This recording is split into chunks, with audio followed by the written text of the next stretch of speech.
What's up, Juventini? Welcome back to the AJC, your channel dedicated to Juventus. It's another match day. It's an important match day. They've all become super important because we're a little bit in the crunch zone here, Mr. Cappuccino, with what's been going on with Draw City. Okay, so 6 draws out of the opening 10 league matches. We gotta start tallying up the points.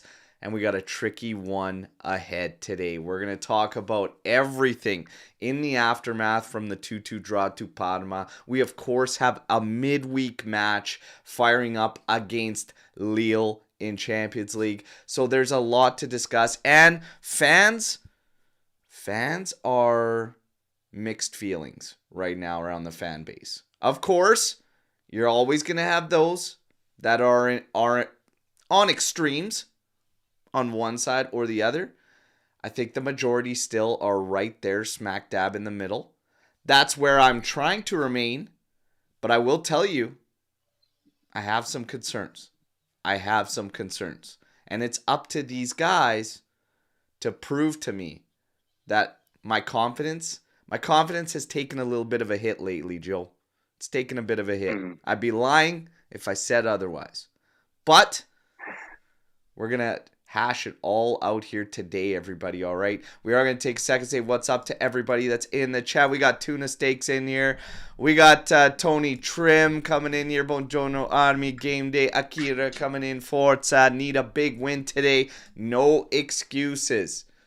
Excuses is a key topic to discuss because some people feel like there are excuses and others feel like this is exactly what we should be seeing. Well, our expectations set too high potentially? Let's hash it all out, all right? First and foremost, yesterday was Juve's birthday. 127th birthday of the club. We always take a second and celebrate that because, hey, they've given us so many incredible moments, memories, etc. The amount of legends that have donned the stripes is amazing. And Juve means a little bit something different to everybody, you know? And it's cool through doing this show, hearing everyone's story and how they became fans of Juventus. For me, it was through family. It was through my father. You all know this. Joe, for those of you that might not remember Joe's debut, he shared his story of why it's Juventus. Why is it Juventus for you, and what does Juventus mean to you, my friend? God, that was a while ago, Al. But It was a while like ago. it was a while ago. But no, for me it was also family. Like I have family in Italy, and I just distinctly remember the 1996 Champions League final, and I was watching it with my uncle who's a Juventino, and it kind of just transferred from there. But for me, Juventus always meant more than just like a club. For me, it was like ingrained with the Italian identity because no matter where you went in the country, you were always running into a Juventus fan. And even outside here in the United States, I was running into Juventus fans. So to me, it just became like this global community, and that's what it started out as. It was really ingrained in the Italian identity for me. So like that's Yeah. that's what it means to me. Yeah, and like I said, for me, through my father and stuff, it's always been something, no matter what, we can always bond over and Mm. come together on no matter what was going on is Juventus. And, it's also interesting talking to a lot of the people, fans of the show, the channel, in the troubling times we kind of had and everything, hearing their story and why it hurts them, certain people, so much because Juve provides an escape to many people, and some people don't even understand that. That sometimes, Yeah. your individual life, your personal life can get curveballs thrown at it, from time to time. And Juve's always been that escape and been able to provide us with a fantastic escape due to especially a decade of dominance just recently and everything. It's so it hurts. It hurts when something that's provided you with so much good is in this transitional period. But now, again, we get to this transitional period. We get to the season at hand. We're 13 games, all competitions in. And like I said, some feel there are excuses being made. Others feel there are not excuses. But one way or another, we find ourselves 7 points off top, okay? And we're undefeated, okay? Undefeated is the headline. That, you're either glass half full, glass half empty. Right now, I'm just not even thinking about this glass because I'm trying to figure out what we've got in front of us and what exactly has happened. We could talk about the injuries, okay? Forza Juve coming in here saying there's a difference between explanations and excuses. Bremer and Cope being injured might be explanations why we have been playing the way we have, but it doesn't excuse why we've been playing that or how we have been playing that way. Everyone's got their own thoughts on this right now. I set out expectations, okay? And we do this every year. What are your expectations for this club? I set out my expectations this season, and right now, the frustration for me as a fan is always having to drop that metric year in, year out. When you set a certain expectation that I don't deem too high.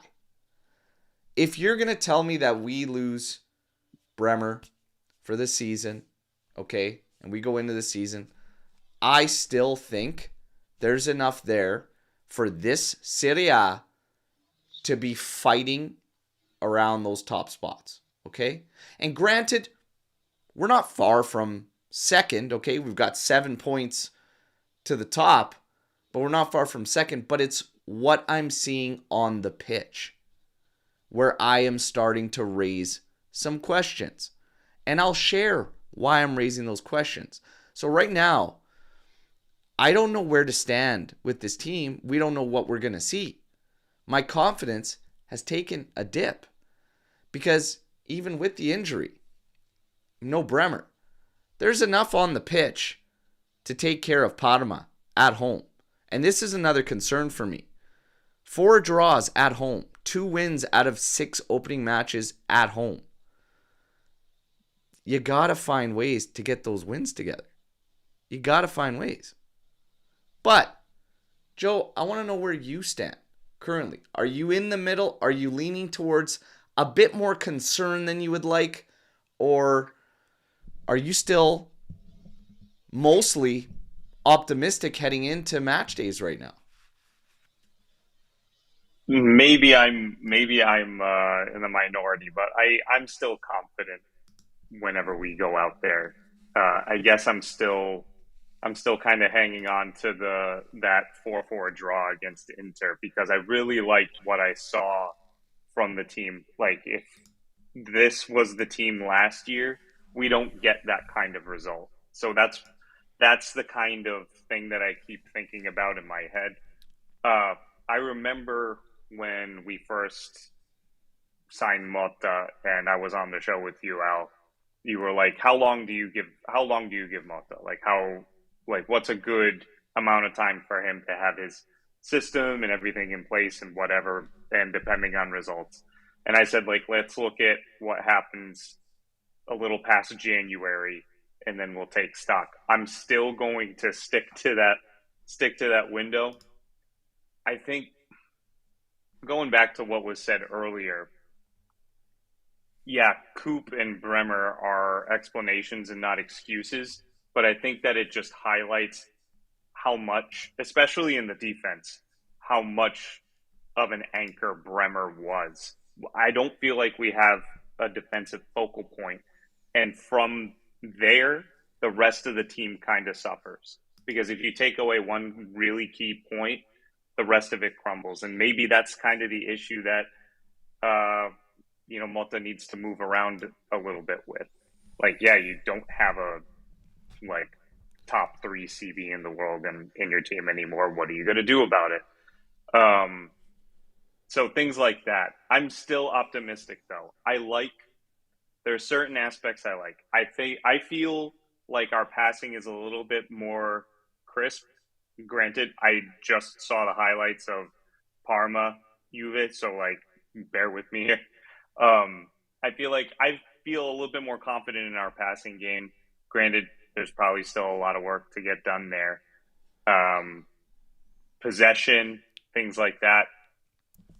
I think that we honestly just got tripped up by this Parma squad.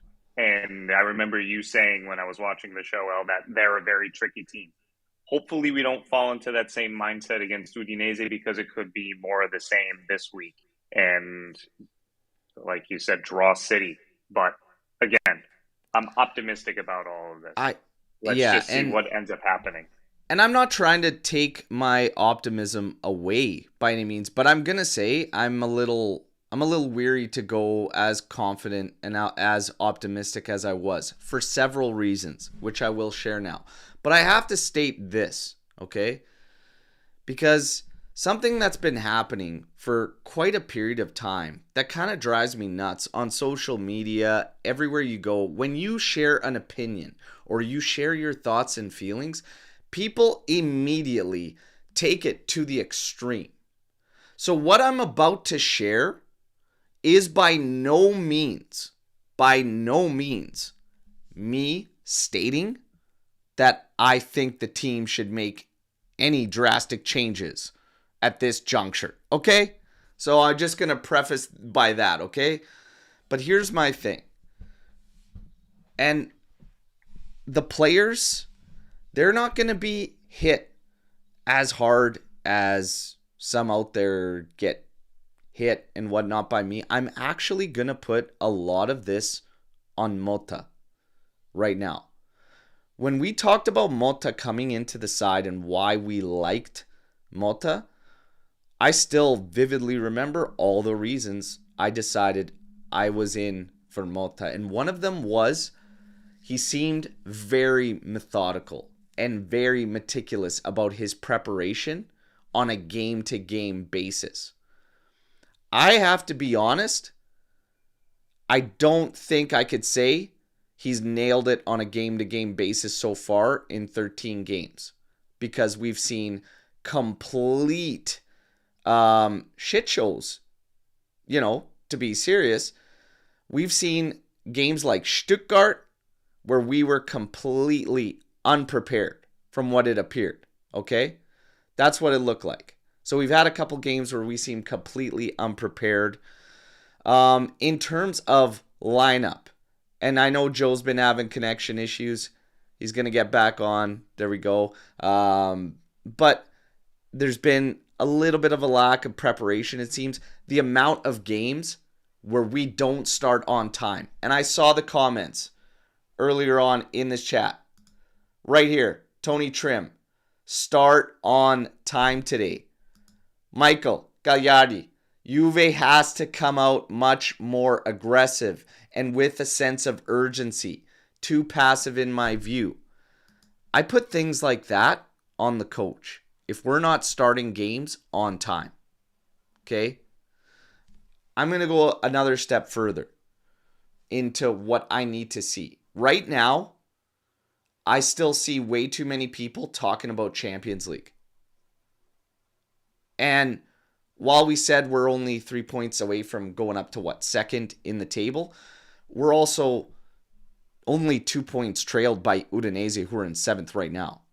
Like, you're 4 points out of going down to like 9th or something. The points in Italy are absolutely critical right now. I need less rotation right now until you get your game implemented and fired through. We saw his game implemented early on in the start. We're like, okay, these are the ideas he wants to go with. Okay, let's ride it out. But you're starting to lose that.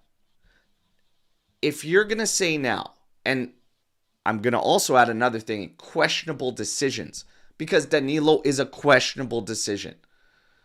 After what happened in Stuttgart, to give him back-to-back starts following that was pissing away some points.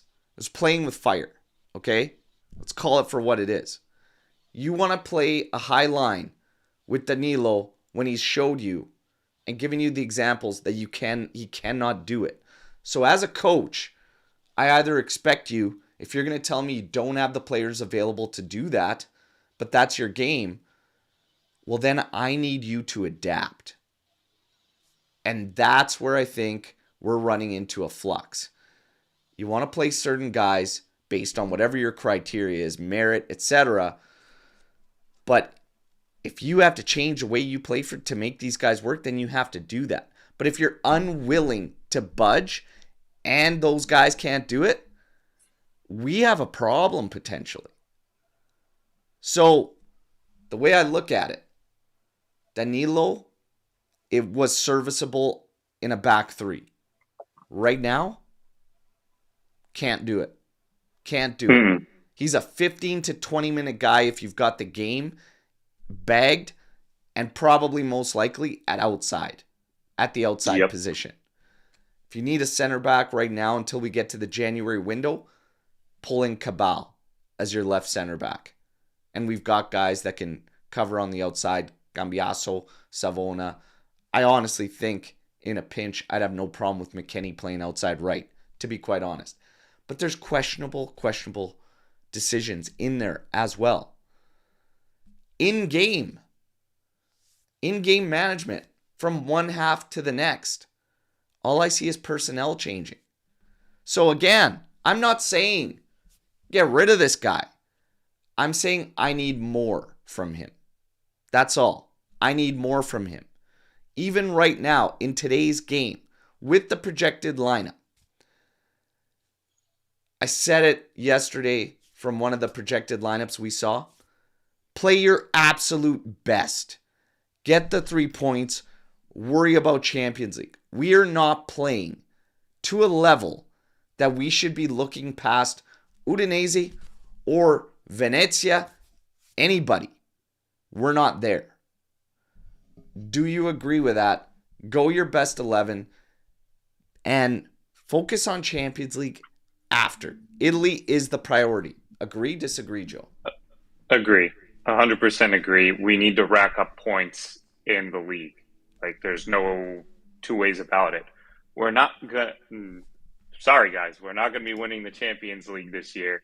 I'm not saying don't put any effort in, but, let's maintain focus on Italy for right now, And maybe that's also a challenge for Motta, because this is the first time that I think that he's ever been in this many competitions at one given moment.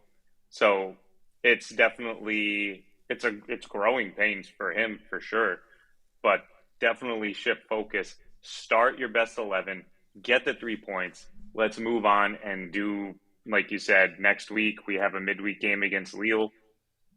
Just worry about that later. Focus on the present and get it done. Exactly. Now, the rest. Players need rest. This is constantly brought up like they need rest. I understand that. But at this point in time, there's been heavy rotation already. We're 13 games in. There's been a solid amount of rotation. But let me ask you this, because if we've seen this much rotation, and this is another reason why I say I need a little bit more from Motta, is this. Is Yildiz better as a winger or as a 10? Haven't seen it. Haven't seen it to tell you if he's going to offer us more there. If we can get back stability and stuff. Haven't seen it.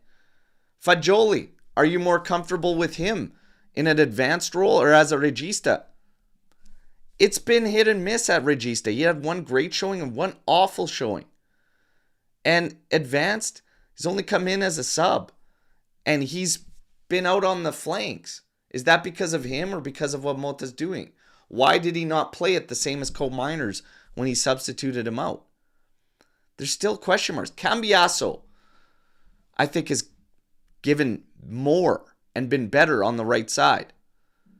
Today, we're expected to see him on the left side. We've also seen him used as a forward. Imbangula, who started off the season, great, was sacrificed and left on the bench to get Cambiaso as a right wing. You get Cambiaso right back, left back, right wing. Lock in your best 11. Let them gain something. And then start to plug in other guys and try to find like for like substitutions where you don't lose something from the overall. Because you can find yourself in these situations where you either can't play the way you want to play because of a certain player, a couple players, or you have to adapt. But right now, neither one is happening. So we got to figure it out. Have to figure it out. I need a bit more from Motta. And Jesucristo, I told you, this is not Motta out. It's just the positives that I saw in Motta before have taken a bit of a dip. Like when I'm talking about him at Bologna and the things that were going well for him and the things he was doing, I need a little bit more influence from him. I hate looking at the lineup. I hate looking at this and just saying, these players are out, that's it. So for me, lock in your best 11. We're on the same page there, Joe. Expectations. Yep. I told you, I don't like when year in, year out, we got to take the expectations down a peg. I understand. I came out on this show and said, losing Bremer affects you all over the pitch. Everywhere. It's massive. But with Bremer out, even some of these other injuries we have here and there, is this team not capable on paper, even with what we've seen in 13 games, and albeit flashes of great stuff, and that's all it's been, flashes, consistency, a major issue, is this team still not capable of getting around top 2 in Italy? Do we think we can't do that? Is that way too high an expectation? I don't think so. I don't think so either. I don't think so. That we have a great squad. We have really talented players, and I wish I knew exactly what the problem was out, but I do not. I can't for the life of me think of why we can't get more points out of these games. I don't know if it's just a mental thing. I don't know if like you said, if it is in what I always thought, Bremer is just a massive absence. We haven't had Coop, who could have been a big link between, attack and midfield. I don't know. But those are things that you need to be able to work around. And like we said at the top of the show, there are explanations, not so much excuses, but at some point, you kind of need to move beyond those things. So it's like, of course we're capable of being top 2 in Italy. So it's like, what is the exact holdup here? And I think that's kind of like what we're sussing out through these conversations. I just, and again, I understand the major impact of losing Gleison Bremer. However, I could see that affecting us in big games. It's big clubs. And I'm willing to, probably take hits there. But if you're telling me the squad we put out couldn't get the victory against Parma, I'm going to say no. If you're going to tell me we can't get the win at home against Cagliari, I'm going to say no. And then you had Roma and Empoli while he was around. We've dropped way too many points. For me, lock in your best. Today, Udinese, at home, we're away, has to be 3 points. I'm not taking any chances. The guys to this point that showed the most get in that lineup and they play. And you get your 3 points. If you have to alter training to make it work and just work on the load management between matches, that's what you do. We can't piss around domestically anymore. There is little margin for error around this Juve side at the moment. Okay? But this is what I say. You have those fans that say, and for the project, okay? Because we're talking project. I saw this post and it was Malta and it said, because it's silly to talk about, we're not Cagliari, okay, everybody? We're not going to get rid of a manager 13 games into the season, okay?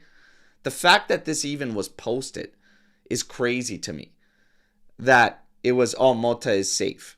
The fact that a media outlet had to put Malta is safe 13 games in is ridiculous, okay? Said locked in for the 3-year term. But it says, of course, objectives must be met. And the first is to reach Champions League. I don't even want to think about not getting Champions League qualification. Okay? I don't even want to think about that. All I'm going to say is this. Any reason that people are combating me right now on my concerns, it all goes out the window, everybody, if we do not qualify for Champions League. I'm sorry. That's whether it's your first year. I saw age get to, well, young team. Guess what? We've got around the same average age of Parma. So does that mean we have these same expectations as them? Absolutely not. I'm not the one that told Giuntoli to bring the average age to 24 years old. It doesn't matter what the age is. It's about the players you have, the roster you've built. Average age means nothing. You've spent $163 million in the summer. You've brought in a new coach. Like, you don't have to win the Scudetto immediately. But if all of a sudden the focus shifts and we're fighting for a top 4 spot, for me, that's a struggle. That's a struggle. I don't know if I could take that again, Al. All I'm going to say is, if you're looking at that point, if we reach that point, there's other factors that will come into play. How we are playing. Are we mostly consistent in how we are playing? How many players are progressing? And the growth. That's all going to be looked at if we reach that point. For now, I don't even want to think about it. I'm with you, Joe. Okay? Let's put it this way. I'm in the middle. Okay? My optimism has been leveled off. I'm going to stay here level. I'm not going to drop way too low, but I'm also not going to be at the high I was at how things kick-started. It's up to the team now to reinstill that faith, that confidence. Danilo. Do all our problems go away if Danilo doesn't start? Because everybody's treating it that way. And to be honest, I think a lot of it goes away because we talked about you can't play a high line with Danilo. I think a lot of it works. But as a collective, we have not been solid. That's kind of taken a hit, Joe. Right? Yeah. So, I mean, I think a lot of it goes away. But that's just me. Do you think, what plays into us being so wildly drastic from one game to the next over this past few stretch? We have one win in 5 matches, last 5, all comps. What plays the most? What do you think it is? A lot say it is that rotation. It is too much mixing. He hasn't found the right mix. He hasn't kept it consistent. Some think it's just... I can see that. Some think it's just young age. See that. Yeah, I mean, yes and no. I feel like at this point, the players should know, the coach's ideas, how he wants the game to play, how he wants them to play. We're a little bit beyond the point of, they just need more time to gel. Granted, it is a new team. I'm still willing to admit that. But we're a little bit beyond the whole gelling phase, I feel like. Yes. I do see the point that people are making with the rotation. A little rotation is fine, but maybe it's kind of funny to say it this way, but maybe Motta's trying to overcompensate for something with this rotation. I'm not exactly sure. but it does seem like we're rotating a little bit more than, at least comparatively speaking, to what we've seen in the past. But then he leaves, but then we see Danilo starts twice in 2 games and stuff like that is happening. So I don't know, but I would probably chalk it up to the over rotation of the squad. You Over know, rotation, why the wild influx? I mean, yeah, I want to highlight something. Gatti was absolutely piss poor against Parma. Gatti was brutal, okay, in that game. Gatti was running strong up until just recently. yeah. Up until kind of when? When Cambiaso maybe got the armband while Gatti was still in the lineup, when Danilo started getting continuous starts while Danilo was not playing up to snuff. I don't know. Again, I'm questioning some of the decision making that's happening that I'm seeing, and I'm wondering if it's affecting guys. And I'm wondering if it's affecting the collective. It's a strange decision. I saw Danilo yelling and shouting, putting his hands up, giving directions. This is not to pick on him, okay? But I can apply it to myself. And I think everybody in here that has played the game to a certain level can apply it to themselves as well, okay? If you are playing and you see a guy that has been putting up a few shockers consecutively, he's donning the armband and he's barking at you, that's not going to bode very well in terms of a reaction. If you're the one barking orders but you've been the poorest, and whoever the hell you have that's rating the games, 3 straight starts, 3 straight worst ratings across the board from everyone that does them for Danilo. That's where it's been. That's where it's been. And ladies and gentlemen, even though time change and everything, we have to welcome Omer. And Omer... There he is. Fucking daylight savings, man. Daylight savings. Gets you every time, but that's okay. Every time. That's okay. Listen, we're just at the point now where we've already shared mixed feelings on the team so far. I'm saying I need to see Morada Mota. Fast forward to right now. We're talking about the collective, why the collective might be struggling. And I've just noticed a few things, like maybe we have taken away some of the good from certain guys. Gatti was one I noticed was terrible against Parma. He had been strong up until maybe when he lost the armband. Cambiaso got it while he was still in the lineup. I talked about Danilo recently. 3 terrible starts. 3 worst rating scores across the board from everybody that does them. And he's the one out there with the armband, barking, yelling at players. I can't take that. I can't take that when you are the worst one. Okay? I think I'm questioning some of the decisions Mota's making. But as for this fluctuation, wild fluctuation in performances from the collective, why, Omer? Over rotation? Is Mota making questionable decisions? Do we need to lock in on something and then look to rotate? Well, first of all, hello everyone in the chat. Missed you. Been a while since I've been here.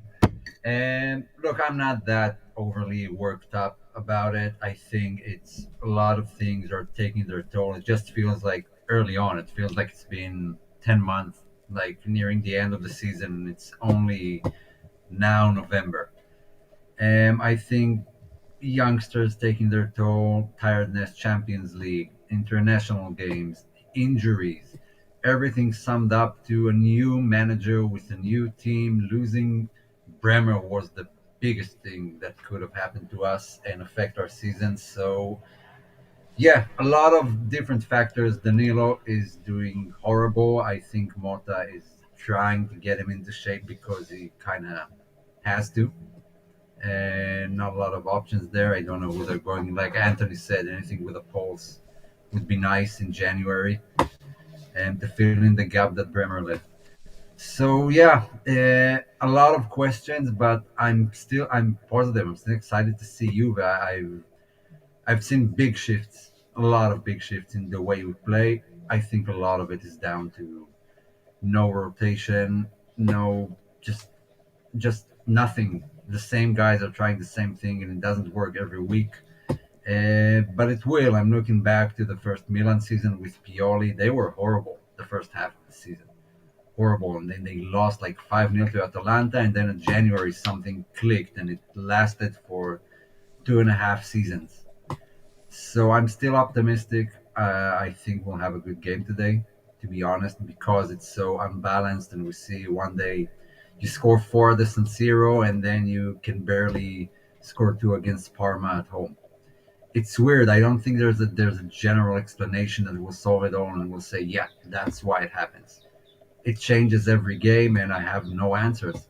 That's why I'm excited. I don't know what to expect from Juve right now, It's but funny that nonetheless, that leaves you excited because for me, it leaves me yeah. infuriated. It's so frustrating not to know, like, not to see consistency because we need it. We need the run of points in Serie A. Yeah, Like, but maybe we're asking just a bit too much this early on, with everything around it. Maybe I'm asking you guys. I know we're Juve. I I don't know the know, man. I don't expectations know. are super high. I know. The frustration for Always. me is that, and I Mhm. said this like almost to start the show, I hate every year holding an expectation and then having to drop that bar. And I'm done doing it. Like I just need the team to match Don't it up drop to it. me. I don't think the Don't drop it. expectations are too high. I think I'm holding Mota true to the past three managers, the same things that I held to them, irregardless of experience or anything like that. I hold those guys to a certain standard, and I'm going to always expect that of anyone who is managing Juventus. And I don't think it's too much. We I'm know not the saying the injuries, expectations the are injury high. story and everything, but it is your job to find the alternative. If you go out 3 games in a row and your alternative is getting blown up in Danilo there, you're the one that is choosing to do that. His hands were not tied in doing that. I, It's I don't I don't think it's the expectations that should be lowered. I think it's the amount of time that has passed and what we expect to happen in that time. Maybe that should be adjusted. Again, we've talked about it early in the season when Mota was appointed, at least 2 years. So why the sudden everything has to click in 3 months? I'm not expecting anything. And don't drop your expectations. The expectations should always be high. Just well, the time frame it still remains the same for me. I'm still on like 2 years. and again, as it was for the other guys, depending on objectives. I'm sorry. If we, and I don't think we're going to get there, but we kind of mentioned this earlier. If you don't hit a certain mark, it's going to depend on a lot of things. I listed them earlier. How we play, consistency, progress in players. Like there's a lot of factors to get to a point where you want to shut something down year one. We're way too early to even think about Mhm. that or discuss that. Going back to your point as far as a time frame goes, he kind of set that though. The expectations ramped up based on what he showed. We all agreed. Everyone's agreed. Even rival fans have agreed. The the speed, the rate at which he implemented his game on the team was tremendous. It was very quick. Way Mhm. quicker than anything I would have expected. Okay? But his game, his actual game, these positives that we were seeing there, they've faded And not just for like 1 or 2 games. It's been a healthy period of a few weeks that they've faded.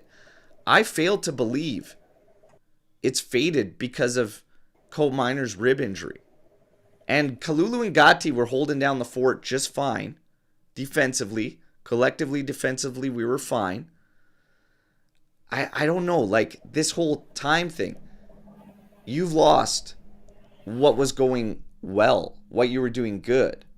And now everything's kind of free-flowing. Now all of a sudden we find ourselves as a team that can maybe only attack and be threatening while completely opening yourself up at the back.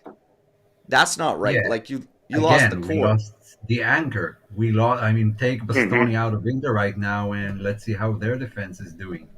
And No, but this is that's how this is massive after Bremer was. Kalulu and Gatti had already stepped in for several matches and were fine. Yeah, they were fine. Well, mainly the Champions League, but yeah, they I'm- were fine. I have no idea why he took out Gatti and started, training places with Danilo. I Well, guess that's he why wants I'm to just get him saying into form. there's questionable decisions being made from Mota. I think it's fair for us to ask a bit more. Of course. I think that the way that, like you said, we didn't expect it to take form so quickly, and maybe that's why we got found out a bit too quickly. And now Mota has to prove what else he has up his sleeve. Now that his tactics don't work. But again, November, there's still a lot of season to figure it out. Allegri used to figure it out in January. That's why the positive, I'm is that lenient. there's a lot of football left for him to figure it out. Yeah. Guys, Tons of January football. window. 2 defenders, a must. Agree, disagree? And 2? No, not 2. No? Get one. 1? Sub, 1? Maybe. A substitute 1 for actually, Vlahovic. yes. One definitely. A substitute for Vlahovic still. Super important. Yep. And A striker. Yep. then we can talk Agreed. about another defender. I see us being 1 down right now. Danilo is done, you guys. Yeah, possibly. He's done. Yeah. Again, I don't. I 2. know teams don't like it, but I would still call back one of the guys, either Gonzalez or Rugani. And even maybe that would that would be stand the same. as 2 defenders in January. I need 2, you guys. I need 2. And I do need a vice Vlahovic. You've got to figure that out. I want to I think talk that might depends be on about a bit of Champions a League. stretch. The money that's from a stretch. Champions League from qualifying would be super important for January. Speaking of Champions League, the blurb that had come out that said that this team was banking on round of 16 for the financials this season. Woo! Risky business. Mm-hmm. Risky business. Yeah. Well, you kind of have to. That's the only way you get money during the season. I would be Unless you sell shocked. someone. I would be very shocked, number one, to believe this report.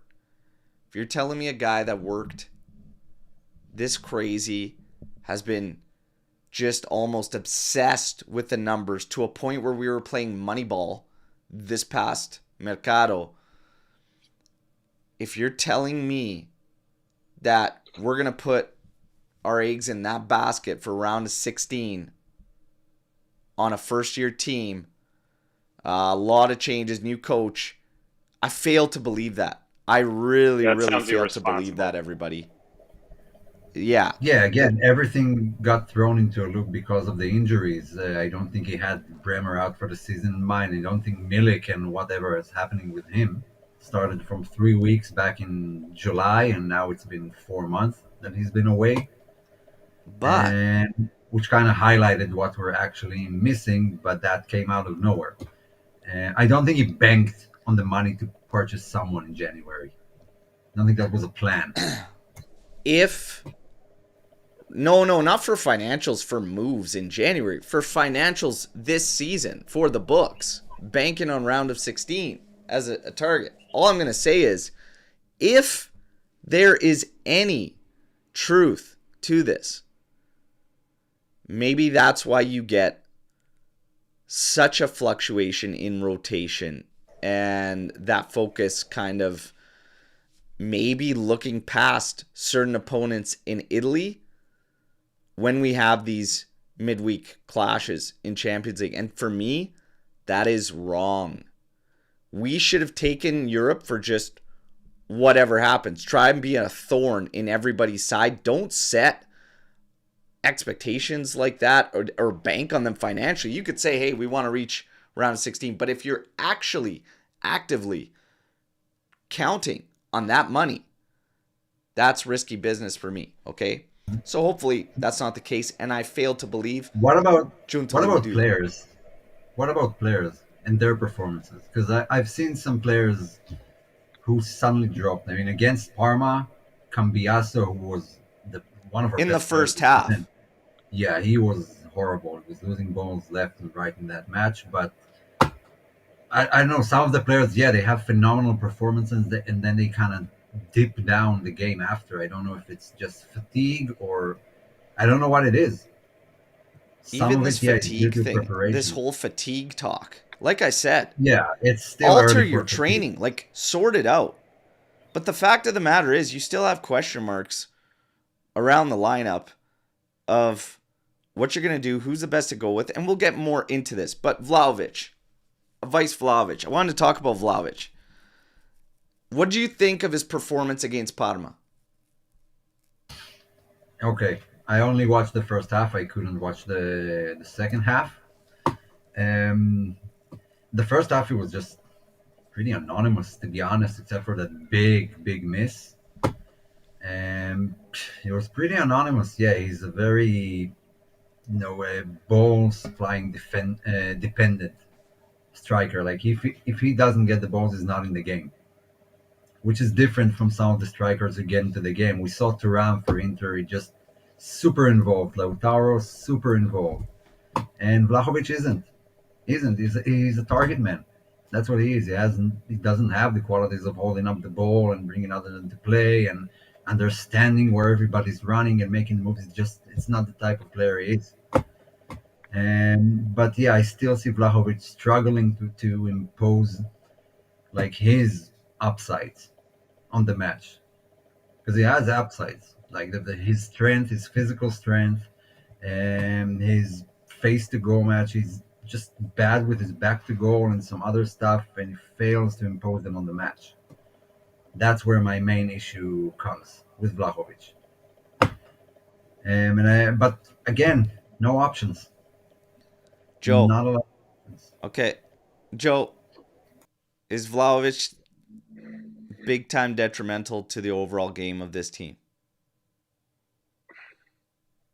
Is he detrimental to the team? I don't know, because it's hard to. It's a team sport, so it's like when the whole team plays shitty, then like we're gonna single out him. I mean, granted, we're kind of doing that with Danilo, but um, I definitely see where Omer is coming from, and it's not. We're not playing to his strength, or he's not playing to his own strengths in this team. Definitely, like not as many situations where he's running at goal, which is how he scores goals. He's not the kind of striker he's not like, back to goal, turn and shoot kind of striker. That's just not his game. He needs to be running at goal, and he can be deadly that way. But unfortunately, those aren't the kind of situations that this team seems to play to, which is also making me think of, like I've been hearing rumors about Xerxes not being happy in Manchester United and us wanting to go for him. But that's a story for another time. He's the kind of striker who was able to play off of the midfield with his back to goal and like put a pass there, turn around and run and get into the box. That's not what Dusan does. But is he overall detrimental to the team? I'm Do not we 100% need that sure. for this team to take the next step, to take the next That's level? it, but like that, and Maybe. that's the other thing. It's like we shouldn't be like that. Shouldn't be the case. If that does that make sense? Like, are we that like weak that Does it give you the needs to? impression that We need Mota's that. like a one-trick pony, that like you need everything to be in Maybe a place little like bit. that? Maybe a little bit. I don't know. I'm That's just spitballing kind here of what because it. like I don't He know. needs Yeah, to I'm trying to evolve. find the Yeah, he words. does It's a need to little evolve. difficult. It's a little difficult to try and find the words, but it's like it's like yeah, I guess it is kind of one trick. It has that taste of one trick ponyism, so to speak. It's not like Is I Xerxes gonna feel be like to Mota what Lukaku is to Conte? Like, is that what well, we're gonna maybe need? Listen, that could be I don't all think I'm it's specific. that's a good comparison. my thing with That's a good Vlahovic is comparison. this. My thing with Vlahovic is this. It's becoming to a point like, yeah, he's got that glaring miss in the Parma match. I'm still maybe going to go out a limb here, okay, and say there was other things that pissed me off more, and him getting only 31 touches. They say, well, that's not involved in a game. Can't get in there. But who's playing the role as your 10? We had so much muscle. A game where you got 64 fucking percent possession, everybody. And you've got a midfield stacked with muscle. Who is playing for him to do this 1-2 or to make these plays? There was a couple times we tried to do it, and it came from a winger. It came from a winger who came in, dropped into the midfield, tried to work 1-2s, and then Vlahovic did try to hit a couple of those passes. It's crazy to me to put this all on one guy in either aspect. We go to Danilo at the back. I said Gatti was shit last game too. Collectively, you've got to put it together with what you have. If you want your striker to play a certain way, it's also crazy for me to just think flat out that a guy can't do something. Even if he can't do it, I don't expect him to do it to the degree of Xerxes. But to say that he can't do it whatsoever is wild to me, because we're at the point where we just don't see it at all. But I'm going to go out on a limb and say what we ended up seeing out of Conceição actually was probably most detrimental to everything, which was him trying to do way too much against Parma, to the point where he stopped taking even just a pass back. He was trying to take on like 3 guys in the box at all fucking times. Swing it back out, get a header in there, use your muscle. This is where I start to have an issue. It's not making sense. I expect these fluctuations when what you've got out there doesn't make sense for how you want to play or what you're trying to do. You're going to stack a midfield with muscle. I'm not going to expect you to tic-tac-toe into the box and score world. Like, I think you're going to try and physically impose yourself. So maybe Conceição, rather than try to beat 3-4 guys, he's going to swing it back out to that fullback, pop a cross in, we'll use our muscle. But we're not trying to do that. So then what's the point? In the way that Mota prefers playing, and having a striker like Vlahovic is like playing with a man down when you attack. Because Mota's system is very much built on movement and passing and 1-2s, and Vlahovic is just not that. He's up there, and if the ball doesn't get to him in the area, then nothing will happen. They're attacking with like a front line of 5, but it's actually 4 guys attacking. Vlahovic is up there waiting for the balls, and that's the thing that both of them have to solve. Both of them have to work on that aspect, because right now it doesn't do wonders for Juve. I'm going to go That's a step what Vlahovic further. has. If you watch, and all this focus on Xerxes, Lewis Ferguson is the name everybody should actually focus on with what went down at Bologna. Obviously, he got injured later on, but He was massive. Who's playing the Lewis Ferguson role? Because other than Cope Miners, McKennie gets close to Vlahovic when he plays as this advanced midfield, but he doesn't play the game anything like a Lewis Ferguson, anything like a Cope Miners. For me, since Cope has gone down, Mota hasn't given a shot to a guy that probably should. And that should have been Yildiz. To try and help that out. People talking about a pair up front. How you work that advanced midfielder position with the striker is what's key for Mota. It's not about the players necessarily. But right now, the opportunities to even do that with Vlahovic are not presenting themselves when you have gross variations in interpretation of the roles. And that's where I see the struggle. We talked about it a bit last show. Thuram. Sometimes I don't even know what role Mota's asking him to play. Does he want him driving? Does he want him advanced? Does he want him just to be a stabilizer? Are we going two-man pivot? Like, there was times he looked lost in that last showing. So, you're not stabilizing out with a midfield. McKennie's advanced as if he is a partner to Vlahovic. But then Thuram's got no stability on his side because he's also forward. What's the call here? What's the decision? And then you got a backline trying to play high with Danilo. It's got to make sense. Mota needs to just take a step back. Go with what was working. Don't change it too much. Get the 3 points. Today, I don't want to think about anything other than 3 points, you guys. Like, we can't. Yeah, can't. It needs to happen. There's a mismatch there in the midfield right now. Yeah. Like, I don't know what our best three are.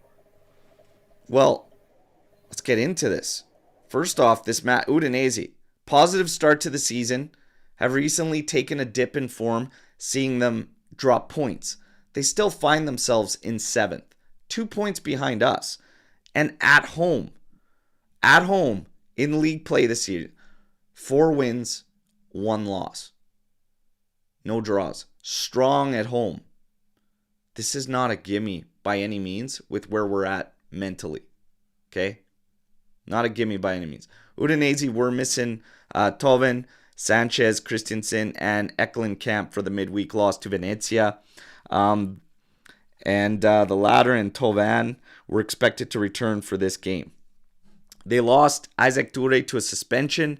His red card midweek also proved costly as they dropped the points soon after he left the pitch.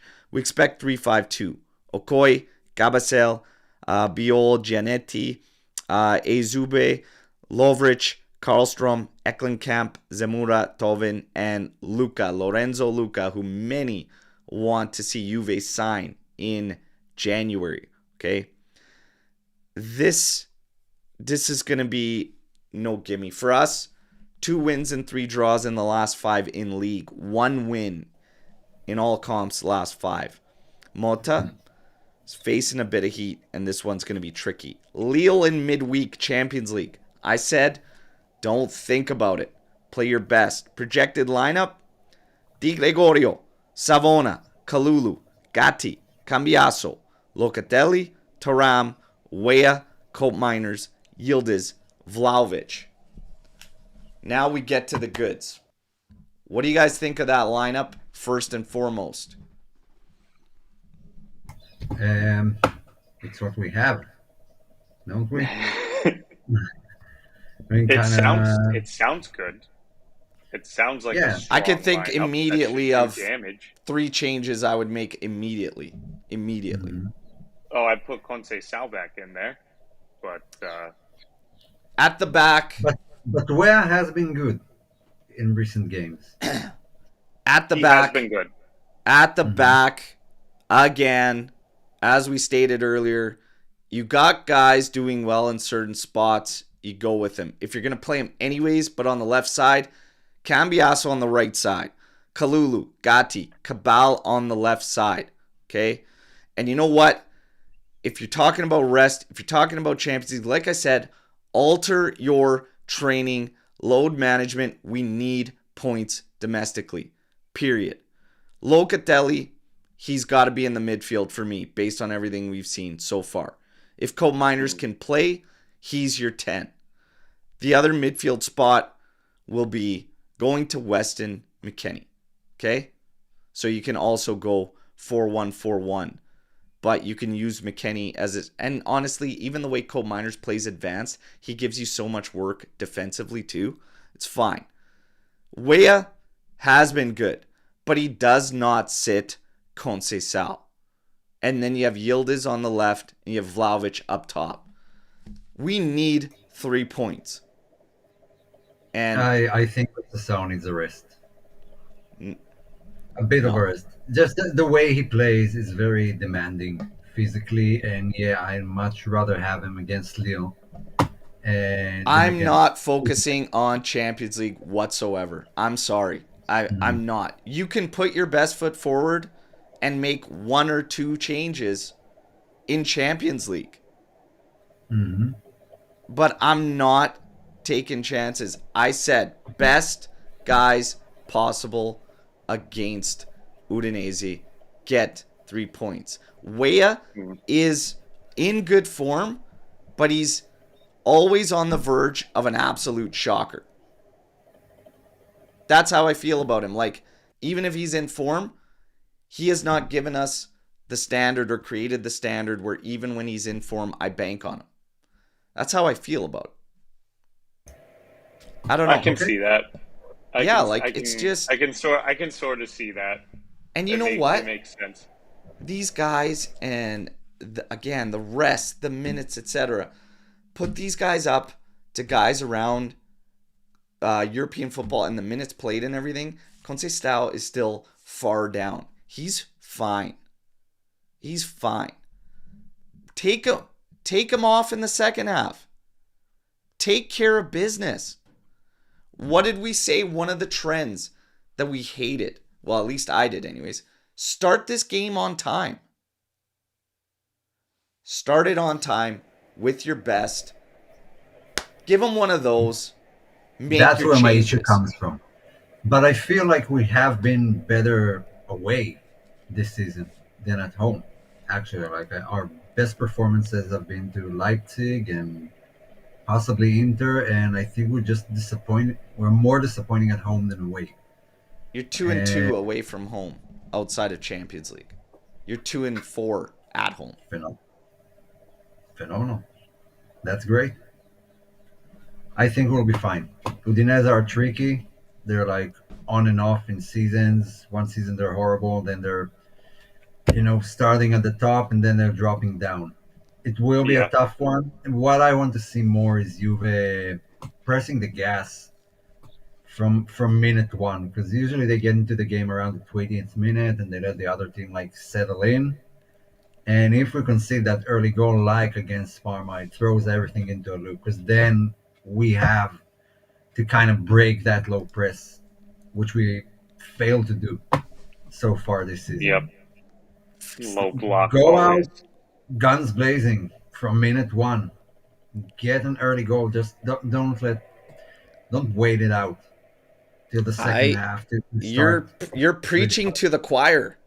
Mm-hmm. But I've been saying this for weeks, and it's not happening. Way too passive. That's why my confidence, I'm staying right here. I'm not going to say, oh, we'll be fine. But I'm not going to say we're going to shit the bed. I'm just waiting for them to show me. Because you should have been able to ride a high. We should have been coming out with the positives out of that Inter match. And we applied none of it in the game against Parma. So it's up to them to show me. They want my confidence back up where it needs to be. Show me. Today, I need the team to show me. Okay? We are going to get to predictions. Match day. What match day So, is it? first off, key stats in this one. Udinese won victory in their last 6 Serie A encounters against Juve. Udinese 5 points behind. Inter 2 points behind Juve in the table after 10 games. Very surprising to find themselves in that mix. Juve undefeated in their last 18 in Serie A. Okay? 16 draws from 30 games in 2024.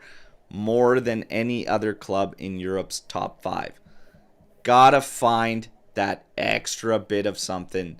And it's always something different, unfortunately. Sometimes, you mismanage a game and you let a team get back into it. Other times, you just can't find the goal to break that deadlock. We got to figure it out. You've got to put it all together. Juve are targeting a 14th league win against Udinese in their last 18 against them. History on our side. As far as the official going into this, we'll carry on with Skanga's tradition here. Let me see. Who is this guy? What's that? Who's the ref? Well, I'm just getting to it right now. Let's see. What asshole is managing? Rosario Abiso. Rosario Abiso. 104 Serie A appearances. Wow. 4.7 yellows per game. 26 red cards. 46 penalties.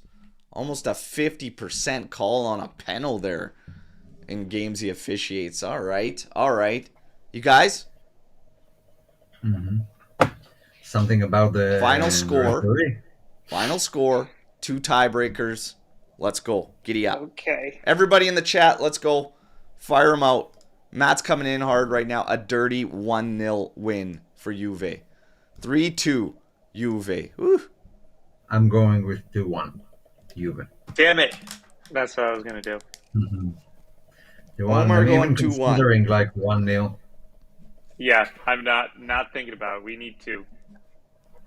Joe's going 2-1. Yep. What's your tiebreakers?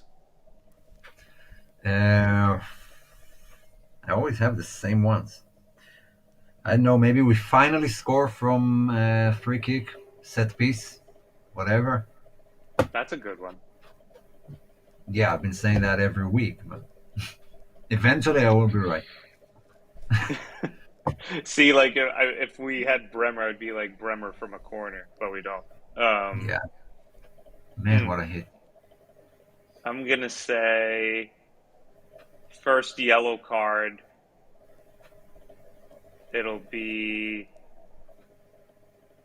us. It'll be Thuram. Okay. In the 30th minute.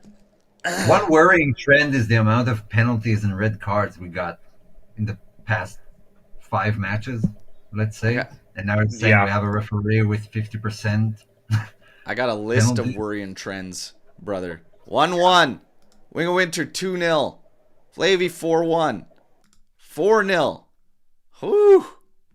From your lips to the football gods. Jesus, I need that. That would be great. 1-1. Sorry, I'm less optimistic recently. Hopefully to change our luck. Yeah, something's got to change. 2-0. Vlahovic and Weah goal scorers. There will be a red card in the game. 2 pens scored by Dushan, 4-1 win. Hey, as long as it's a win, I'm happy. You guys know where I stand. I'm right here. Prediction? You saw it. The YouTube short is out there. I'm letting FC25 run my predictions. 1-0. Colt Miners is the goal scorer late in the game. 88th minute. Okay, you saw the video clip of that simulation. That's what I'm rolling with, okay? 1-0 Juventus. Colt Miners first for Juve. And I had to laugh while I was watching the simulation on FC25 because I'm like, this would be... The way it played out is just too funny because it's just so typical. You have this period right now where Juve's in a little bit of an adverse situation with, trying to rack up points. Too many draws. Yes, you're undefeated, but too many draws. You need the points. You go in against Udinese, tricky game, but yeah, you should win. Overall, the majority of us, we should be feeling confident going into this game. FC 25 simulation, it goes 0-0 at halftime. I'm like, that is so typical. So typical. And Vlahovic missed. He hit one off the crossbar in this. We had a bunch of chances, but it's 0-0 at half. I'm like, this would be typical. And then it goes to the scoring sequence. It's 89. I'm like, man, we're 0-0 at the 88th, 89th minute. And then we hit another bar. But all of a sudden, Cole Miners comes up, smashes it home. I'm like, this is so fitting. Grind out an ugly 1-0 win. But all the questions still surround. You get your 3 points that everybody's like, you got to get 3 points. But all the questions still surround. Oh, we should have done this. Like, should have killed this. All our guys were in play. You've got Champions League midweek. It's fitting. It's funny. I found it very, very funny. But there's no way we're not getting scored on. So FC 25 says clean sheet on deck. Cole Miners' first goal. I would love to see it. Would love to see it. That would be great. Let's see. But storm the bar. Now that the predictions are out of the way, let's get to business. Faraz, he's coming in here with the first one. And he's got Mota mentioning something about Danilo being a better player for the build-up phase. Do you agree with him? I am struggling to understand what he means by that. It's obviously ball distribution. And Danilo did provide some good passing, breaking lines actually, but it's just marred by the liabilities at the back. And Yep. Yeah, that's exactly it. I do agree with it. As a ball carrying defender over Gatti, he is better than him, but it also affects the other side of the match. I mean, do you prefer like a bad defense with good ball progression, or a better defense and let the midfielders build the attacks? Yeah, That's what they're there for. that's a good way of looking at it. For Has sure. anyone mentioned Calafiori already? No, I haven't. I haven't heard his name at all. Oh, then you're welcome. This No. episode. So here we go. Kalulu and Gatti were just fine. And this is the part that gets me. This is the part that gets me. Nowhere in those previous matches with us drawing and struggling to create chances, nowhere in those games was I saying it's because of the passes from the back. There's no chance. No chance. Locatelli, for anyone that's hasn't been paying attention, okay, has been breaking the lines fantastic over the past 2 games especially. That goal against Inter, the 4th one, almost nobody recognized the pass Luca made to Cabal in stride, breaking the line through 2 midfielders of Inter, and then he runs up and distributes it over to Conceição. This ball playing center back thing is this crazy thing where now we're chasing it and sacrificing like any stability whatsoever. No. The thing is, I think Kalulu is better than Danilo as a ball carrier. So what's the rush to play Danilo? Exactly. And the other thing is too is like your midfield more often than not is unbalanced. Like it's unbalanced. Like you might have to, now that Cole Miners is back, we'll see it reestablished. I have faith in that. But like up until that, the thing was screaming for somebody better in ball retention with some more technical flair to help out up top. And it should have been Yildiz. Like it's just weird. Like that midfield against Parma was brutal to watch. Like I'm like, get rid of it. Get rid of it.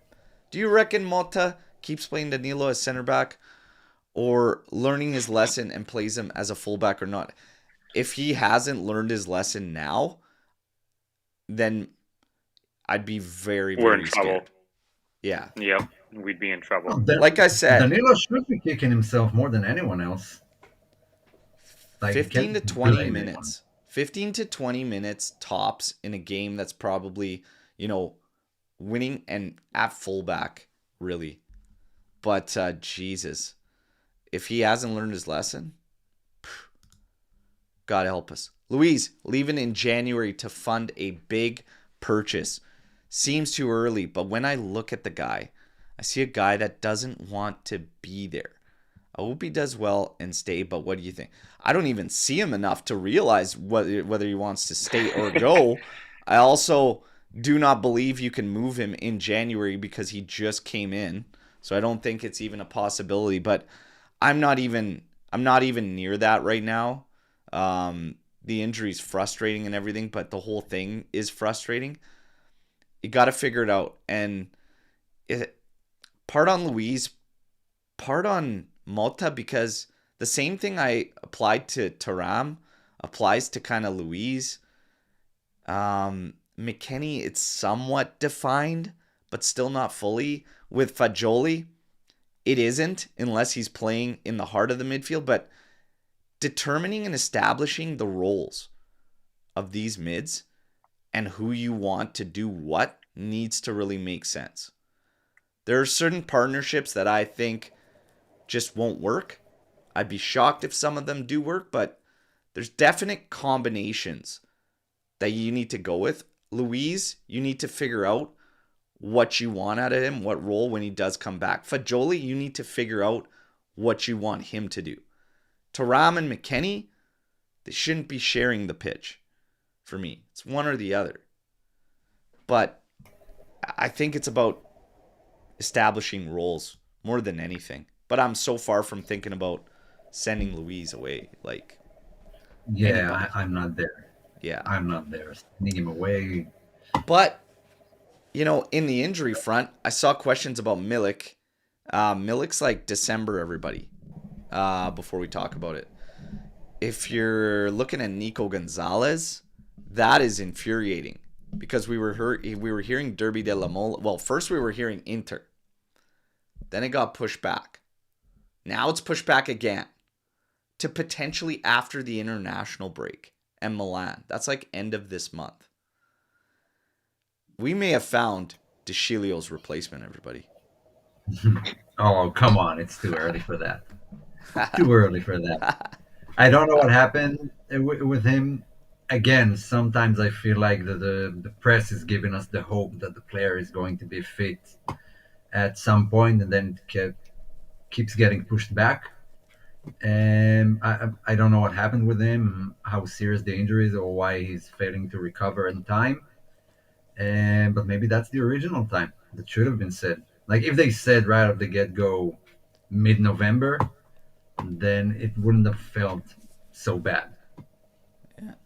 Now it's like we're waiting every week and it keeps getting pushed back and pushed back again. But we are missing him to some degree.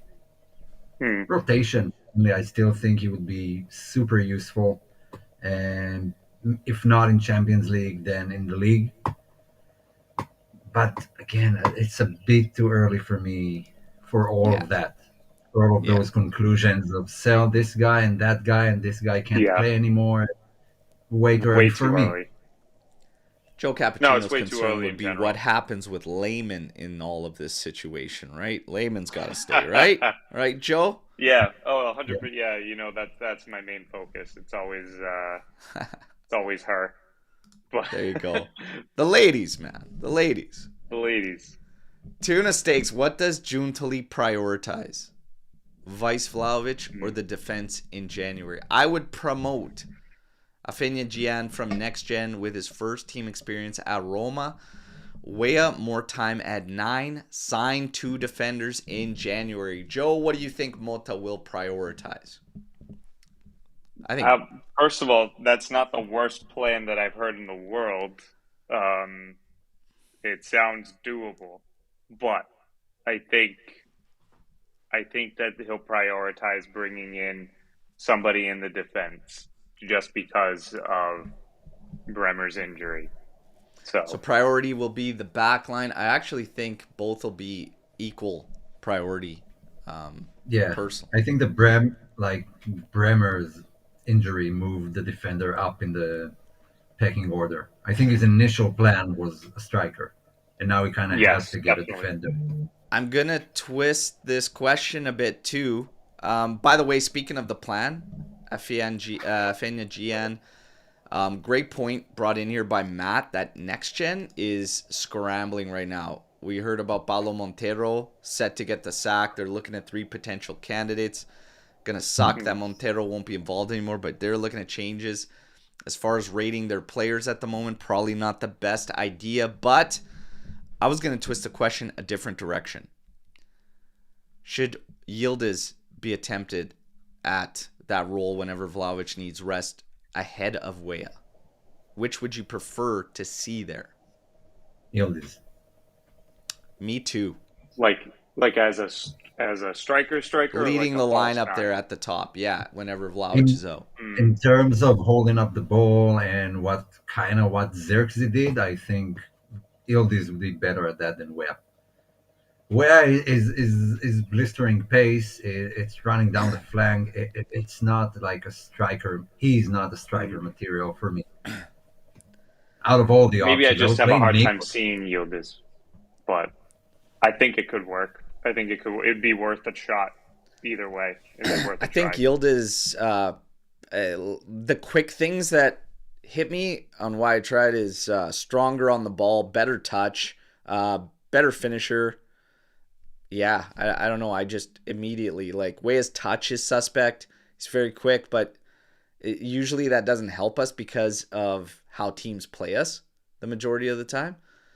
Yeah, I lean But I towards will Yildiz. credit him.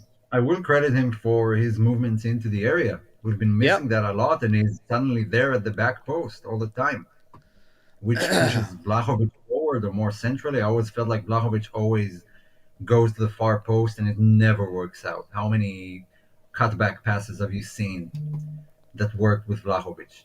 And again, the other thing I'll stress is if you've got a guy like Weah, who again, I question how much I'd bank on consistency and everything, but if you have him doing well from the wings, and he's doing well right or left, I continue with that. Yildiz for me, he's definitely a cut above.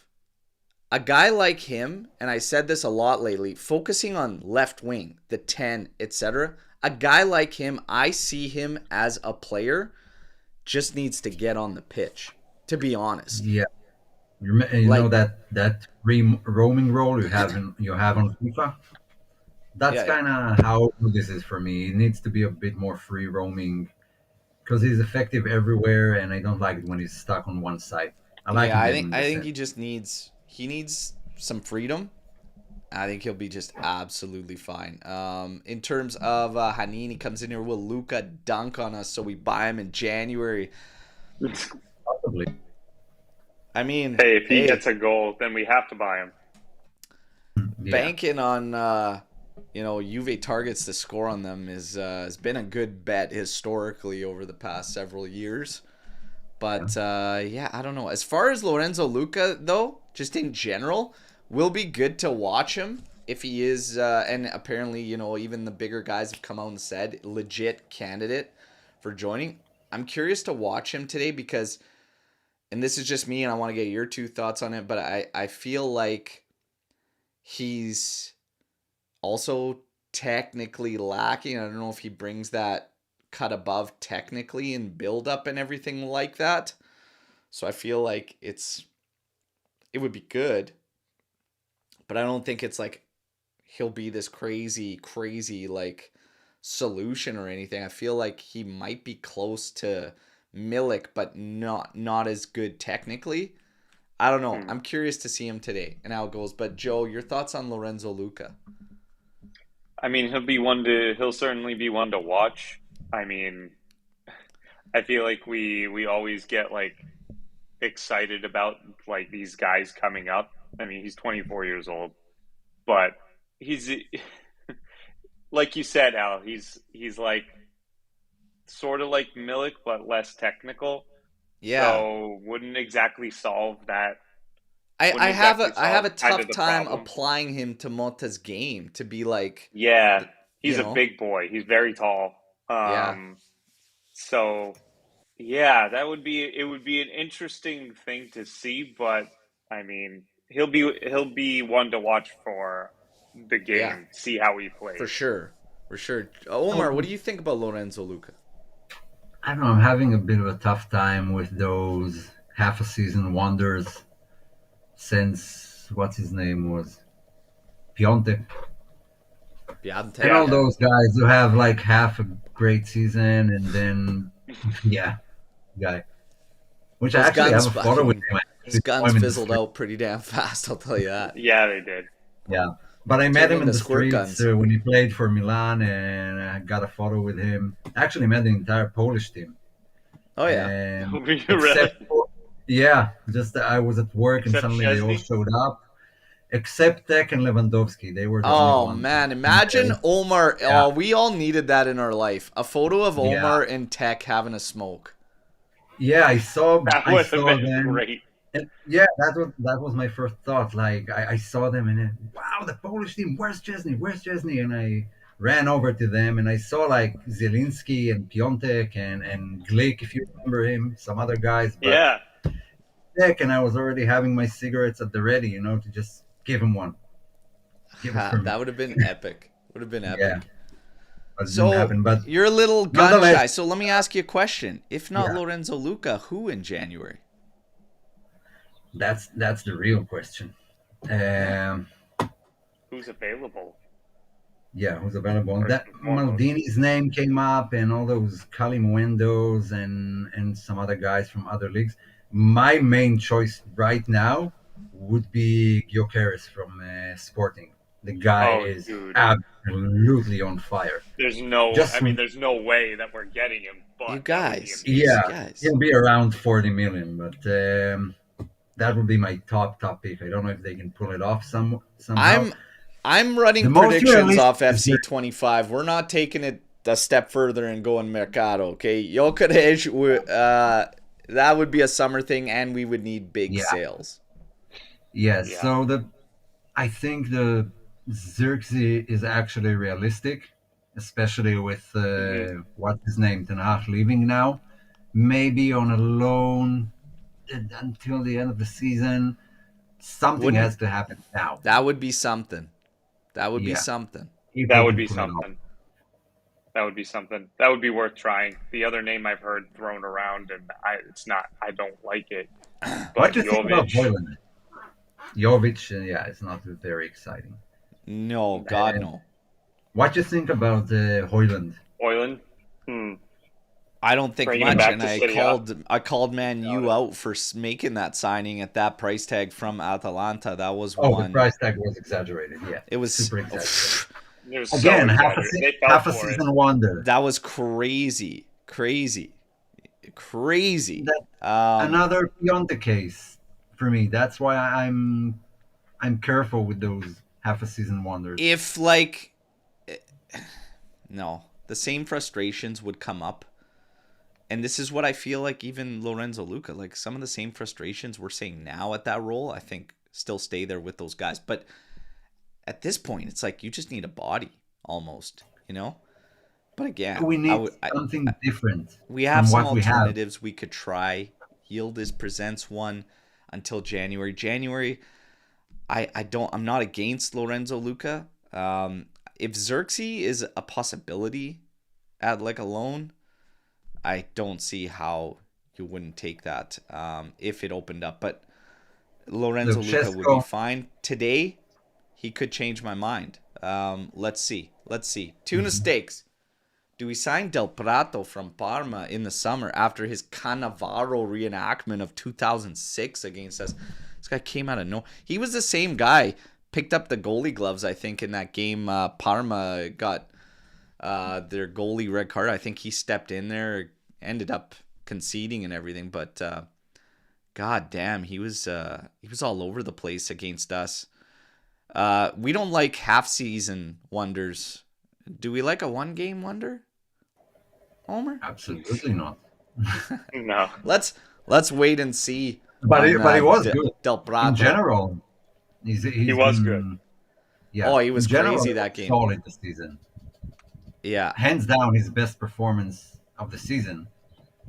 by against like a Juve. country mile if you've watched any of their games. But let's just Always pump the happens. brakes there, Tuna. Let's pump the brakes there, Tuna. I got so Mikkel saying Højlund scored 16 goals for United last season. Okay, well, I still don't justify. So 16 goals for them in the Prem, like, would they pay 70 something mil and then signed another striker? What? What? And now they want Yeah. Gyökeres with Amorim, who would replace Van Nistelrooy, who's just an interim manager, and they want another striker. And I mean, someone will leave. If that's the case, someone will leave. Yeah, I don't know. But all those guys, Luca and Højlund, I feel like it's the same as having Milik right now. I feel like we need a different type of striker. Yes. Yeah. 16 in total from Højlund last season. Not just Prem, but just in general. I want a different character from that big guy up top. I'm just not sold on Højlund. I don't know. Like I never was. So I'm not the wrong guy to be asking. Raspadori is a no from me, Matt. Raspadori's a no. Everything involving Napoli would be a shit show. I don't want to go after any of their players. Yeah. No. That's a no. Barca hasn't registered Christensen yet. I feel like with their economic issue, they would probably be willing to loan him out if we pay a big part of his salary. Thoughts on this solution? Christensen, I think is a great defender, to be honest. Does he fit the high line for Malta? Yeah, I believe he does. Yeah? I mean, even for Denmark, he was actually really good. And yeah, I don't mind him. I think he's a good player. If I have to, like, I don't know if it's spending on someone, but Laporte, Aymeric Laporte, I would try him out. Yeah. I'm not opposed to any of this, to be honest. I think at the back, I'm even opening myself up to Skriniar, to be quite honest. Like, it's... I still say bring in two. Bring in two. It doesn't have to be. One can also be a recalled loan like Omer, but all the rumors suggest that is not happening. It's not going to be any player recalled. Yeah, teams don't like to do that. I'm open to Dragusin. If Christensen is a potential, I'm fine with it. Skriniar, I'm opening myself up to it, but my immediate gut reaction was no to Skriniar, but. Yep. Look, we gotta look at what we have and ask yourself if he's better or not. Is Skriniar better than Danilo right now? Yeah. Probably. Then the answer is yes. I don't care about all rivalries. I don't care about anything. I care about Juve winning. If he makes the defense better, sign him. Oh my God, Trim! Trim just knows how to. Why? Turn the screws. Why do you keep talking about this? I'm gonna say yes. He was kidding. I don't. I'm going to say yes. Yes. Why, what? though? Yes, we do. The ball-playing CB. We need a ball-playing CB. When we find that ball-playing CB, we will not lose another game. We will average 4 goals per match. We will be an indestructible force from now until the end of time. Bring me a ball-playing CB. We have a ball-playing CB. He's just playing with the wrong balls. Bingo. Thank you. Bingo. Thank you. Surprise, no talk about the Adidas retro tracksuit drop yesterday. It's fire. Got mine on. It actually is. The way. Well. It actually is. First of all, Fra. When did we first talked about these from a while ago? On the tracksuits and stuff. But they're just those are sweet. Hey? Yeah, those are sick. They are sick. Almost everything Juve They Juve they have this knocked it out of season. the park pretty much. Yeah, yeah, they just did great this season. They did a good job. They did a good job. The away kit, you know, I dropped a like bit last season there. away kit. The ski, and I get it. The '90s ski lodge stuff. Okay, yeah, but What? they're What's the growing on me. 90s kilos? Wait, They're I want you to explain that. they're pretty damn cool still. I think they're pretty damn cool. I would have preferred, in the black and gold, but we have the next set that's coming out that's going to be matching our third kits also, that are actually going to be just like ivory with the black trim, and it's going to be another like an originals set, but it's going to be that. It's going to be sweet. It's going to be sweet. I like it all. I'm an easy sell, you guys. Very, very easy sell. Very, very easy sell. Watch along today. I'm sure you guys can tell, everyone can tell from my voice and everything, I've been a little bit under the weather. My daughter and my wife have been sick for 3 weeks.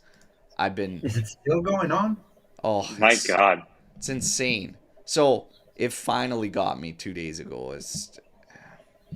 Next time they get sick, I'm just going to have to quarantine them, okay? And like just bubble them off in one section of the house. But nonetheless, it got me. I am still going to do a watch along, okay? We'll do it and we'll rock it. We need the 3 points. We need to get it going. Yeah, I don't know. Maybe this will help the team start bagging, because it's called Goalberry, okay? But this was actually sent to me, okay? I haven't had it yet. By your nemesis? I might do a reaction video to trying this bad boy. But I don't know whether to thank my friend who sent it to me, or I might just be like, dude, do you want me gone completely? Nonetheless, let's do a reaction video. But is Prime going to bring us some luck today? I have no idea. All I'm going to say is this. That video that these guys did, and this is the exact same thing I said from day one, and everybody was fighting me. Man, they are awesome. They're the biggest influencers out there right now on the planet. I'm like, cool. I'll take the money.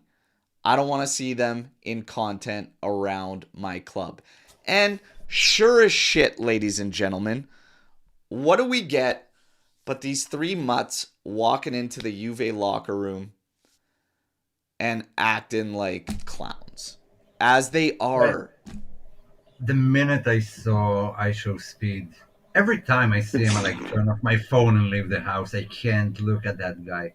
It's painful, man. It's painful. So obviously it starts off with KSI's got his hands around Speed's eyes, blocking him, and he goes, "Oh, your hands stink like shit." He walks in. I'm like, right away, I'm like, you guys are idiots. And then he's like, "Oh, there's a bench. Oh, yeah, what a bench." He's like, "This is not just a bench. It's where Ronaldo sat." And he starts sniffing the seat. I'm like, get these guys out of this locker room immediately. Embarrassing. It's not even funny. Like, the whole thing is, I'm like, this is not funny. It's not cool. It's like, I fail to see the appeal that the masses have. To my friend who sent me not just one, okay? Send me 2 of these damn things. I will definitely not drink 2, okay? Nope. I will have a sip of one and give you guys a reaction video you can see on YouTube Shorts probably, okay? But what a joke. What a joke these guys are, okay? What's in the bottles? Like an energy drink, a type of Gatorade drink, or is it just... It's an energy drink. Yeah, it's not an energy drink. It's just a hydration drink. Yeah, all drinks are. There's no caffeine. There's just a bunch of other shit, and literally shit. I don't know. Sulfur and whatever. I've heard they're way too sweet and gross. You guys will find out. Prime tastes like sugar. Sugar and more sugar. Huh. Yeah. Coca-Cola did it first. Excuse me. Well, before we wrap things up, guys, big game today. Has to be 3 points. Any closing thoughts, feelings, questions? Hmm. I don't know. I feel like moving away from Juve a bit. Huh?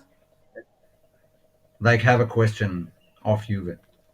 Oh, okay. And because I think we covered everything. I don't think a lot is happening right now except from what we're seeing on the pitch and mainly next gen stuff. Yeah. And but again, it's pretty refreshing to talk about the matches and solely the matches and performances and not about Yes. trials, court appearances. That still feels good. Yeah. We had like horrible 3 seasons.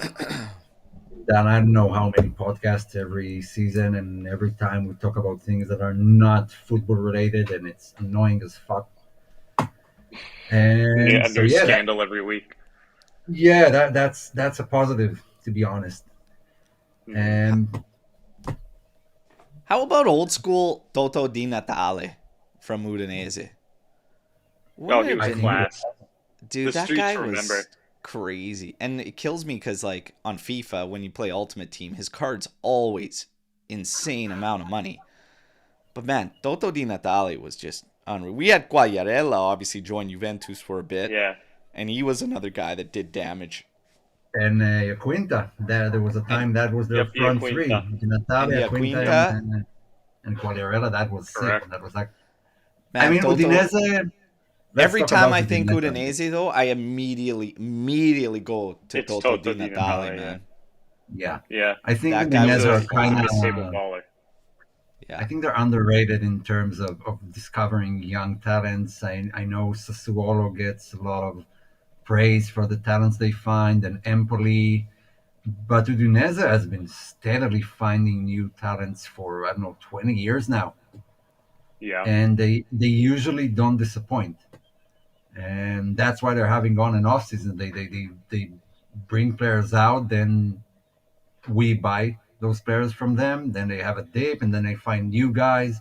And yes, Alexis Sanchez played for them in a match where Marquisio had a bicycle kick, whoever remembers, and then we Hmm. lost through a Yeah. Sanchez goal, but that was the goal of the season.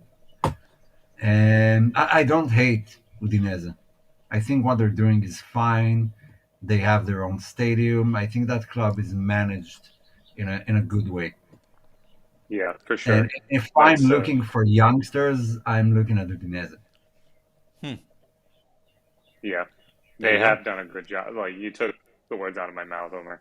Hmm. For FIFA players out there, Bremer Trailblazers card just came out. Hmm. But EA Sports, we get a little bit of Serie A love for any of you creating Serie A Ultimate teams because Nico Paz got a card as well as Dennis Mann.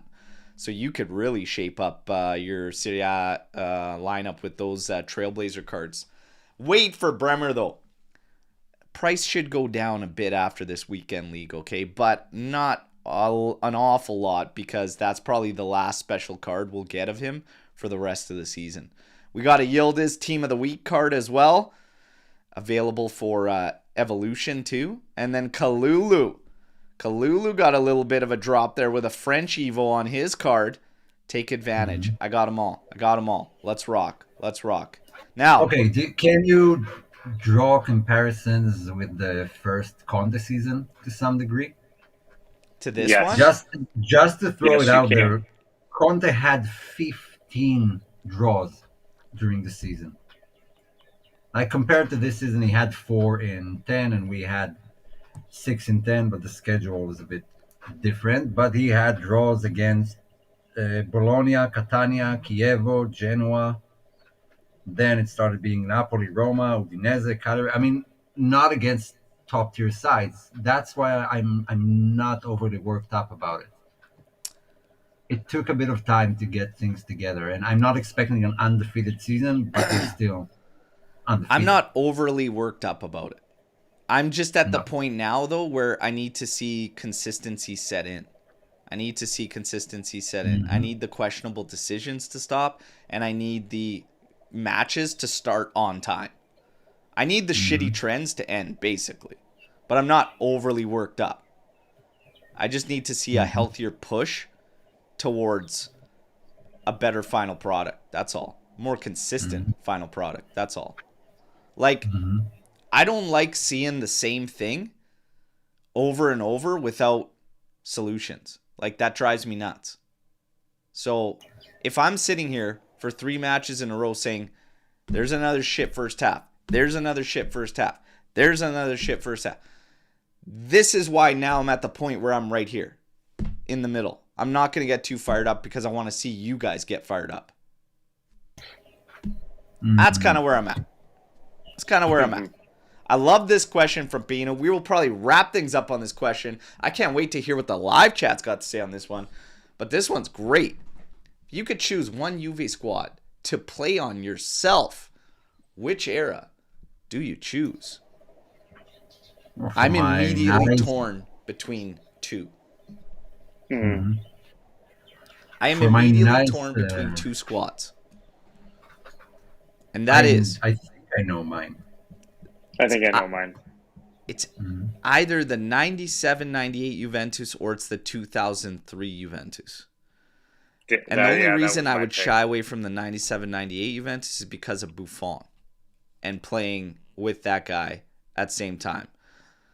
And I'm not talking results. I'm just talking about squad. Because obviously 96 to win Champions League if we're talking about results. But I'm talking about the squad because 97-98 I'd also get to rock it with Zidane, Davids, Del Piero, the best version of Del Piero, I think personally for me, 97-98 Del Piero, hands down. I would be... The 2003 squad was so sick too. They were so good, dude. It's just like I've got so 203 playing as a part of that team with Zidane, Del Piero, Davids, or with Buffon, Del Piero, Nedved. I think Montero was even in there. Thuram. Shit, that's a tough one for me. That's my pick. That's definitely my pick. 2003 for you? Yeah. The 2014 team is a hell of a shout too. Omer, what team are you dropping in? I still got to make up my mind. Okay, leaving everything aside, just the players, the core players, I'm torn between 2006 because like all the guys I like the most have been on that team, and the big one is Chiellini, who's not in any of the older teams. So that's like Chiellini, Buffon, Nedved, Del Piero, Camoranesi, Trezeguet, Zlatan, Cannavaro, Thuram, Buffon, like everyone. Yeah. I want that dressing room. And Vieira even. And the second one is either the 14-15 or 15-16. There was something about those teams that just felt so fun and united, and some phenomenal players that I would like to be a part of that squad. Either Mandzukic or Tevez, Dybala, and all those guys. Yeah. I think I'm still gonna go 03. I don't know what the hell. I'm still gonna go 03. Maybe it's the kit. One of my favorite kits. I think in 2006. In 2006, I have my 3 favorite players in the same team: Chiellini, Del Piero, Buffon. That's why that would probably be. Yeah. Zidane, it's hard for me not to, like, he's my favorite midfielder probably ever. Next to, Pirlo will be in there as well, but those two, fuck, man. That's tough. Yeah. I love that question, though. You guys, time to go do whatever the hell you do on game day. Maybe you're going to crush a couple primes. Probably not. Okay? But get ready for this one. I will be live 20 minutes before kickoff. I'll be right back here. We'll reconvene and then get ready for Juve to hopefully crush any of the doubts that may have come up in these previous 13 matches. Hopefully we get a positive showing, a positive result, and then we move on to Lille in the Champions League. But this game today has to be 3 points. We said that about Parma. You didn't get it. This has to be 3 points. The month of November. Okay. Udinese, Lille, a Derby della Mola, an international break, Milan, and then Aston Villa. The Serie A matches, you need a minimum of 7 points. Mm-hmm. Udinese and Torino, both tricky for different reasons, have to be 3 points. Mm-hmm. Have to be 3 points. Have to. Yeah. Got to get the job done.